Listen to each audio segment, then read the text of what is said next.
क्या आपसे किसी ने बात करना बंद कर दिया है किसी आर्ग्यूमेंट के बाद?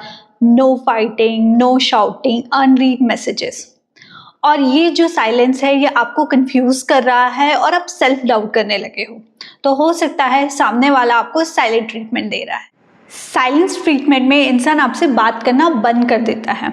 वो सिर्फ चुप नहीं रहते बल्कि वो आपके मैसेज का रिप्लाई नहीं करते, आपकी कॉल्स नहीं उठाते, आपको इग्नोर करते हैं। भले ही आप उनके सामने हैं तो भी वो आपसे एक डिस्टेंस क्रिएट कर लेते हैं। और वो ये इसलिए करते हैं ताकि वो आपको पनिश कर सके, जिससे आप गिल्टी फील करें, एंशियस फील करें।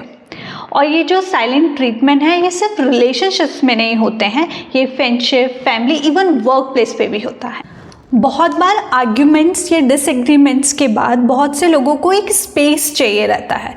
वो स्पेस इसलिए चाहिए रहता है ताकि वो अपने आप को टाइम दे सके, अपने इमोशंस को प्रोसेस कर सके और अपने ऊपर रिफ्लेक्ट कर सके। पर ये जो स्पेस है ये साइलेंट ट्रीटमेंट से अलग होता है। इस स्पेस में सामने वाला आपके साथ कम्युनिकेशन बंद नहीं करता। वो आपको बोल देता है कि अभी मैं इस चीज़ पे बात नहीं करना चाहती हूँ, हम बाद में बात करेंगे या थोड़ी देर बाद बात करेंगे जब मैं अपनी हेड स्पेस में हूँ। पर साइलेंट ट्रीटमेंट में इंसान आपसे बात करना बंद कर देता है, आपके कॉल्स इग्नोर करता है, आपको जवाब नहीं देता किसी चीज़ को लेकर। सो साइलेंट ट्रीटमेंट जो है वो एक इनसिक्योरिटी है। वहीं जो हेल्दी स्पेस लेना जो होता है वो एक हीलिंग का प्रोसेस होता है। तो आपको ये पहचानने की बहुत ज़रूरत है कि कौन ये हेल्दी स्पेस ले रहा है या कोई आपके साथ वो साइलेंट ट्रीटमेंट कर रहा है। जब भी कोई आपके साथ साइलेंट ट्रीटमेंट कर रहा है तो आप उससे पे कैसे रिस्पॉन्ड कर सकते हैं और कैसे मैनेज कर सकते हैं। सबसे पहला, डोंट बेग और पैनिक। सो जब भी कोई आपसे बात करना बंद कर देता है तो आप पैनिक मत करिए, बेग मत करिए, उसे ये मत बोलिए कि वो आपसे बात करे, अभी ही बात करे। ऐसे में उसे टाइम दीजिए और खुद भी टाइम लीजिए। ऐसे में काम रहना और पेशेंस दिखाना बहुत ज़रूरी है, क्योंकि अगर आप एंशियस फील करेंगे या उसे ज़्यादा जाके बेग करेंगे तो सामने वाला और ज़्यादा पावरफुल फील करेगा उसको लेकर। दूसरा, रिफ्लेक्ट ऑन द सिचुएशन। सो ये जो साइलेंट ट्रीटमेंट है ये हर्टफुल और पेनफुल हो सकता है, पर ये जानना बहुत ज़रूरी है ये क्यों हो रहा है।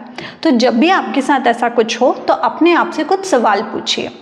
सबसे पहला कि ये साइलेंट ट्रीटमेंट क्यों स्टार्ट हुआ।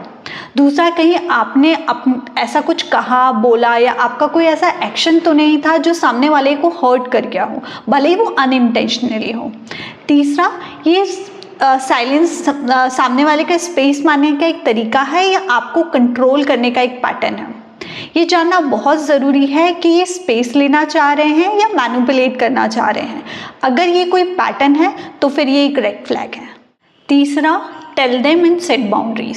सो जब भी आपके साथ वो साइलेंट ट्रीटमेंट कर रहे हैं, अचानक बात करना बंद कर दिया, आपको इग्नोर कर रहे हैं, आपको मैनिपुलेट करने की कोशिश कर रहे हैं, तो उनको बताइए कि आपको कैसा फील हो रहा है और ये आपको किस तरीके से इम्पैक्ट डाल रहा है। और उनके साथ ये बाउंड्रीज सेट करिए कि आपके लिए एक्सेप्टेबल नहीं है जिस तरीके से वो बिहेव कर रहे हैं आपके साथ या आपको फील करा रहे हैं।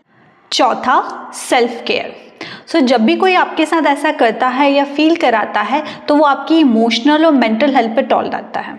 तो ऐसे में सेल्फ केयर करना बहुत ज़रूरी है और अपने आप को ये रिमाइंड कराइए, अगर कोई आपसे बात करना बंद कर देता है तो वो आपकी वर्थ डिफाइन नहीं करता है।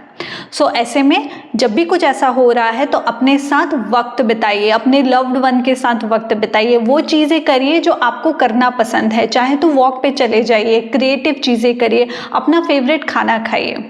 जब भी आप अपनी सेल्फ वर्थ पे ध्यान देंगे या उसको इम्पोर्टेंस देंगे तो ये आपको इनर स्ट्रेंथ देगा, जिससे आप इस सिचुएशन को बेटर तरीके से डील कर सकेंगे और ज़्यादा क्लियरिटी आएगी और आप और ज़्यादा कॉन्फिडेंट फील करेंगे अपने आप को लेकर। आखिरी और सबसे important, to know when to walk away. सब कुछ ट्राई करने के बाद फिर भी अगर साइलेंट ट्रीटमेंट कंटिन्यू है और ये आपकी सेल्फ स्टीम और वर्थ पे इम्पैक्ट डाल रहा है तो बेटर है आप उस सिचुएशन और उस रिश्ते से बाहर आ जाइए, क्योंकि आप एक बेहतर चीज़ डिज़र्व करते हैं।